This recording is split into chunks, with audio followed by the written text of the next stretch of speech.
नमस्कार बच्चों।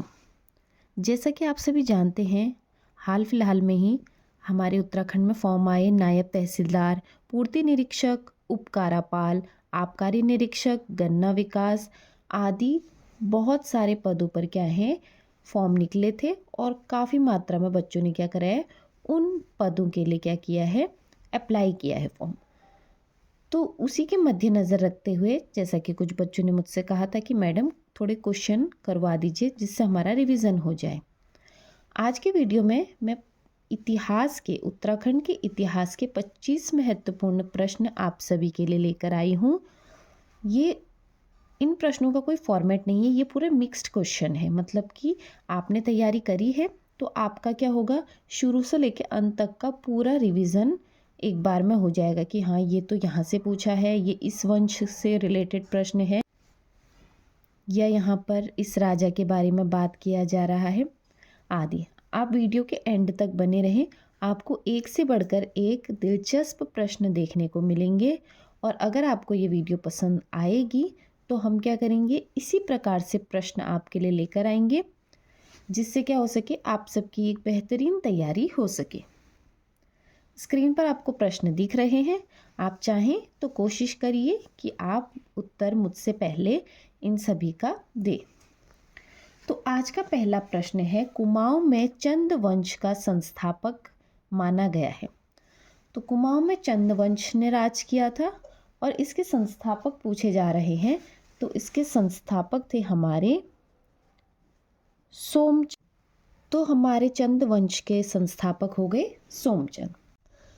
दूसरा प्रश्न है, ग्वारख्या गुफा चमोली के कौन से गांव में स्थित है। अगर जिला पूछेगा कि ग्वारख्या गुफा कहाँ है तो प्रश्न से ही आपको पता चल रहा होगा कि ये चमोली जिले में स्थित है।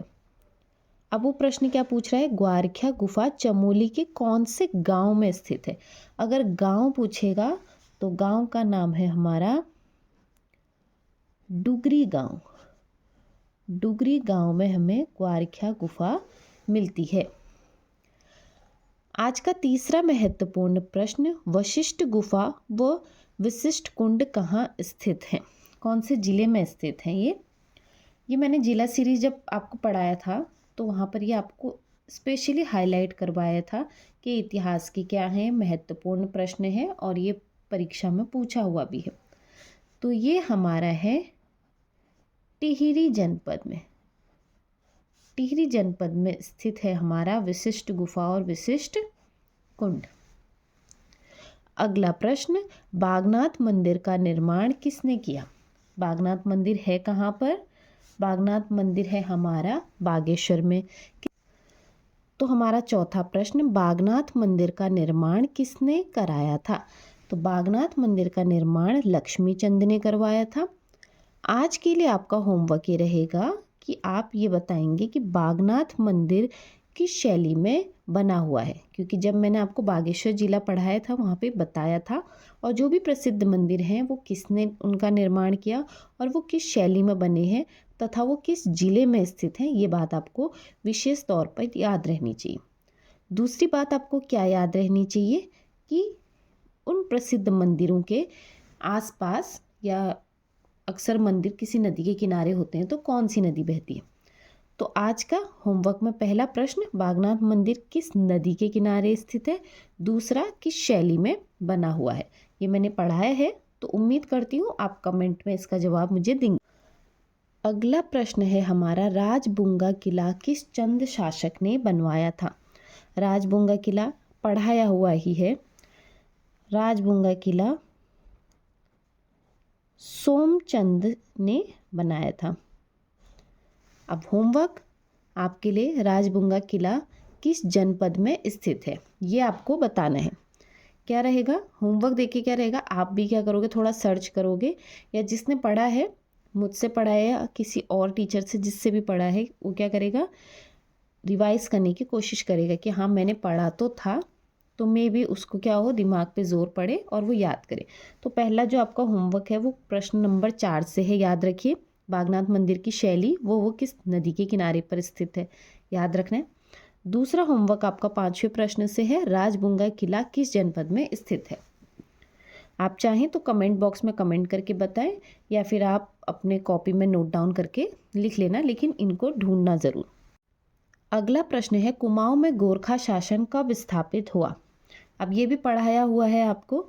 कुमाऊं में गोरखा शासन 1790 में स्थापित हुआ था और ये परीक्षाओं में काफ़ी बार पूछा हुआ है। सभी प्रश्न परीक्षा में किसी न किसी रूप में पूछे हुए हैं। अगला प्रश्न है, गढ़वाल क्षेत्र पर गोरखाओं ने राज किया। तो गढ़वाल क्षेत्र पर गोरखाओं ने 1804 से लेके 1815 तक राज्य किया था। अगला, अब आपका होमवर्क क्या रहेगा 7वें प्रश्न से। 1804 में क्या हुआ था और 1815 में क्या हुआ था? 1804 में एक प्रसिद्ध युद्ध हुआ था, उसके बारे में नोट डाउन करेंगे। दूसरा, आप नोट डाउन करके बताओगे कि 1815 में कौन सी प्रसिद्ध संधि हुई थी। ये होमवर्क है। मैं जिस जिस प्रश्न पे टिक कर रही हूँ आगे से, उनसे क्या है आपका होमवर्क है, और ये पढ़ाया हुआ है इसलिए मैं आपको होमवर्क दे रही हूँ ताकि आपका रिवीजन हो जाए। अदरवाइज़ कोई डाउट रहेगा तो आप कमेंट बॉक्स में कमेंट ड्रॉप कर सकते हैं। अगला प्रश्न, अल्मोड़ा अखबार की स्थापना कब हुई थी? तो अल्मोड़ा अखबार की स्थापना 1871 में हुई थी। जो ये सन पूछे जाते हैं, इन प्रश्नों को आप स्पेशली कहीं पर लिखकर याद करने की कोशिश कीजिए। अगला है, 1857 की क्रांति के समय कुमाऊं कमिश्नर कौन था? तो जब 1857 की जो प्रथम क्रांति हुई थी हमारे देश में, उस समय हमारे कुमाऊं के जो कमिश्नर थे वो थे हेनरी रैमजे।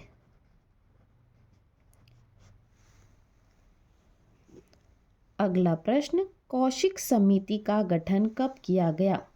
तो कौशिक समिति का गठन 1994 में किया गया था। अगला प्रश्न, कौशिक समिति ने प्रस्तावित उत्तराखंड राज्य में कितने मंडलों की स्थापना की सिफारिश करी थी? जो कौशिक समिति है उसने जब उत्तराखंड राज्य प्रस्तावित हुआ था कि हाँ उत्तर प्रदेश से अलग होकर एक राज्य बनेगा उत्तरांचल, तो उसमें कितने मंडल होने चाहिए इसकी सिफारिश करी थी कौशिक समिति ने। तो पूछ रहा है वो कितने मंडल थे। तो कौशिक समिति ने 3 मंडलों की सिफारिश करी थी। अब वो 3 मंडल कौन कौन से हैं, ये आपका होमवर्क है। 12वां प्रश्न, खटीमा कांड कब घटित हुआ? तो खटीमा कांड हमारा घटित होता है 1 सितंबर 1994। खटीमा कांड कब घटित हुआ था? अब खटीमा कांड में क्या हुआ था पढ़ाया है आपको, ये आपका होमवर्क है। खटीमा कांड किससे रिलेटेड है? अगला प्रश्न, मुजफ्फरनगर कांड कब घटित हुआ? मुजफ्फरनगर कांड हमारा 2 अक्टूबर 1994 को हुआ था। होमवर्क ये है, रिवीजन ये करोगे कि मुजफ्फरनगर कांड किस चीज़ से रिलेटेड है, किस चीज़ से जुड़ा है खटीमा कांड, किस चीज़ से जुड़ा है मुजफ्फरनगर कांड, कि इन्होंने इतिहास में क्या करी, अपनी एक जगह बनाई। अगला प्रश्न, उत्तराखंड क्रांति दल की स्थापना किस वर्ष हुई थी? तो उत्तराखंड क्रांति दल की स्थापना बच्चों 1979 में हुई थी।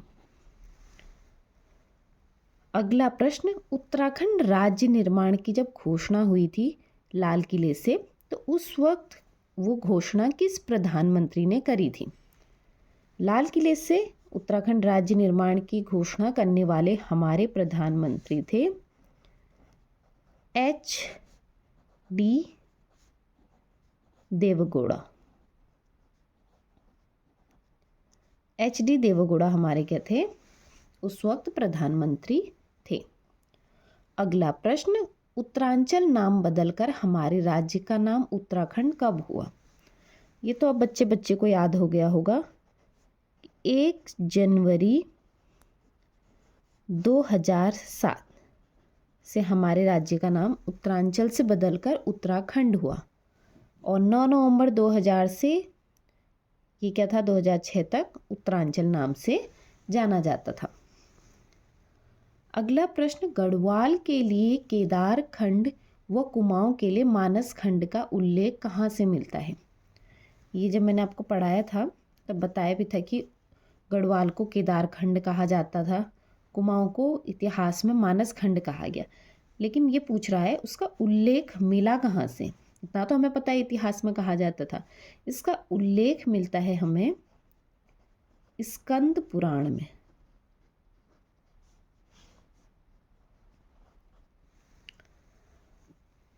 हमारा अगला प्रश्न आज का, किस पुराण में हरिद्वार का नाम मायापुरी मिलता है? किस पुराण में हरिद्वार का नाम मायापुरी मिलता है? स्कंद पुराण में। अब आपको एक उपनाम तो पता चल गया, या पौराणिक नाम कह लो या उपनाम कह लो हरिद्वार का। होमवर्क ये है कि आप मुझे बताएंगे कि हरिद्वार के और क्या क्या उपनाम हैं, क्योंकि हरिद्वार के बहुत सारे उपनाम हैं और जब हरिद्वार जिला सीरीज़ मैंने पढ़ाया था तो वहाँ पर आपको बताया भी था। तो हरिद्वार का नाम मायापुरी यहाँ से पता चल गया। इनके अतिरिक्त और क्या क्या उपनाम है ये आप मुझे बताएंगे या आप अपनी कॉपी में लिखेंगे। हमारा अगला प्रश्न है, हमारे राज्य पर शासन करने वाली प्रथम राजनीतिक शक्ति कुड़िंद थी। कुड़िंद किनके समकालीन थे? अब इस प्रश्न से आपको क्या पता चल रहा है? पहली चीज़ तो ये पता चल रही है कि उत्तराखंड पर शासन करने वाली जो प्रथम राजनीतिक शक्ति थी वो क्या थी? कुड़िंद थी। आपने इतिहास में इसके बारे में बहुत पढ़ा होगा, कुड़िंद के बारे में। अब ये जो कुड़िंद थे ये किनके समकालीन थे? ये भी किसी के अंडर रहे होंगे, तो किसके समकालीन थे? ये मौर्यों के समकालीन थे। मौर्यों के समकालीन थे हमारे कुड़िंद, और कुड़िंद ही हमारी प्रथम राजनीतिक शक्ति थी जिन्होंने हम पर शासन किया था। आज का 20वां प्रश्न, उत्तराखंड में अशोक का शिलालेख स्थित है। अब ये प्रश्न किस लिए इतना महत्वपूर्ण है?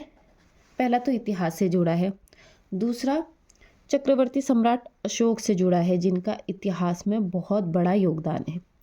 अब उनके द्वारा लिखित एक शिलालेख प्राप्त होता है और वो शिलालेख हमारे उत्तराखंड राज्य से मिलता है।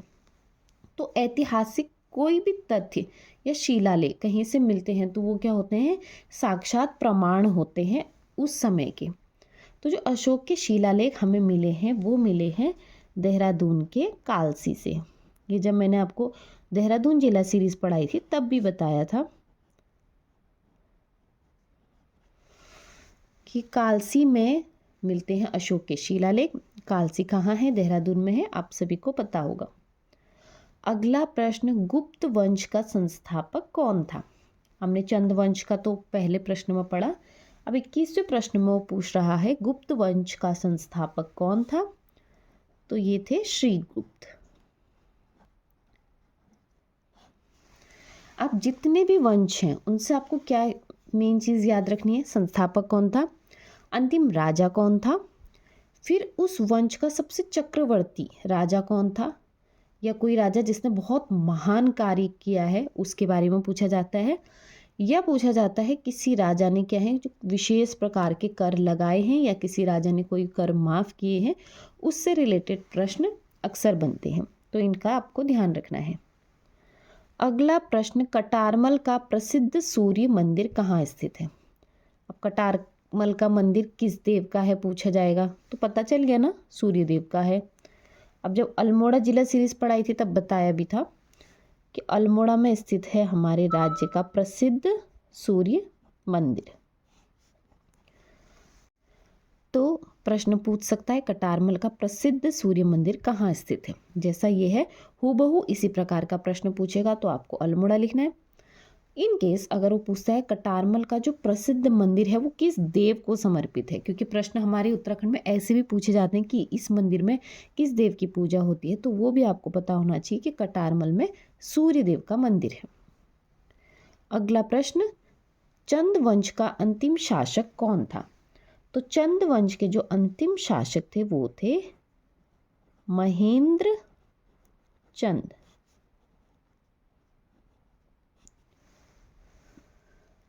आज का 24वां प्रश्न, टिहरी का विलय भारत में कब हुआ था? अब ये प्रश्न ऐतिहासिक दृष्टि से इम्पोर्टेंट है। 1 अगस्त 1949 को क्या हुआ था? टिहरी भारत में शामिल हुआ था, उससे पहले नहीं हुआ था। और आपका होमवर्क यही है कि क्यों, किस राजा की वजह से क्या हुआ था टिहरी का विलय भारत में नहीं हो पा रहा था। क्योंकि हमें आज़ादी 1947 में मिल चुकी थी, लेकिन टिहरी के रियासत के जो राजा थे उनका क्या कारण था कि टिहरी का विलय भारत में होने में इतना समय लगा। आज का आखिरी प्रश्न है, उत्तराखंड का जनरल डायर किसे कहा जाता है? तो उत्तराखंड का जनरल डायर चक्रधर जुयाल को कहा जाता है। अब यहाँ से होमवर्क आपका कि इन्हें जनरल डायर क्यों कहा जाता है, ठीक है। तो ये थे आज के 25 महत्वपूर्ण प्रश्न। इस फॉर्मेट में प्रश्न पूछने का या लाने का तरीका जो मैंने अपनाया वो इसलिए ताकि एक तो क्या हो, आपका रिवीजन हो सके, दूसरा आप देख सकें कि आपकी तैयारी किस लेवल की है, तीसरा मैं होमवर्क भी देना स्टार्ट कर रही हूँ आज के बाद से। तो इससे क्या होगा कि आपको अगर लगे कि हाँ कुछ अच्छा होमवर्क मिल रहा है, ये होमवर्क क्या है आपके लिए फ्रूटफुल है। आप ढूंढोगे, ढूंढने से क्या होता है, जब हमारे टीचर कोई हमें होमवर्क देते हैं, स्कूल में भी हमारे टीचर कोई प्रोजेक्ट देते हैं या होमवर्क देते हैं, हम क्या करते हैं, बेशक प्रेशर में करें लेकिन क्या करते हैं, ढूंढते हैं चीज़ों को कि हाँ मैडम ने ये बोला है तो हमें ये करना है। अगर आप वेल डिसिप्लिन रहेंगे और मेरे दिए होमवर्क को सर्च करेंगे तो उस सर्च करने में आपको 2-4 चीज़ें और पता चलेंगी। तो यही मेरा उद्देश्य है। बाकी आज के अगर आपको 25 फॉर्मेट वाले जो ये प्रश्न हैं जो हमारे आने वाले परीक्षाओं के लिए महत्वपूर्ण है, ये पसंद आए होंगे तो प्लीज़ कमेंट करें, ज़्यादा से ज़्यादा शेयर करें, क्योंकि जितने ज़्यादा लोगों तक ये पहुंच होगी या जितने ज़्यादा लाइक्स मिलेंगे उससे मुझे पता चलेगा कि हाँ बच्चों को ये क्या लग रहे हैं, मेरे वीडियोस फ्रूटफुल लग रहे हैं। तो मुझे क्या है, एक फीडबैक की ज़रूरत है आप सभी से कि ये वीडियो आपके अनुसार बन रहा है या नहीं। और कुछ चेंजेस अगर आप चाहते हैं या कोई टॉपिक आप चाहते हैं कि ये वाला टॉपिक समझ में नहीं आया है तो आप कमेंट कर दीजिए, उसका क्या होगा, उस पर जल्द से जल्द वीडियो में लेकर आप सभी के लिए आऊँगी। इसी के साथ अपने वीडियो को मैं यहीं समाप्त करती हूँ। मेरे चैनल से जुड़े रहने के लिए आप सभी का पूरे दिल से बहुत बहुत धन्यवाद।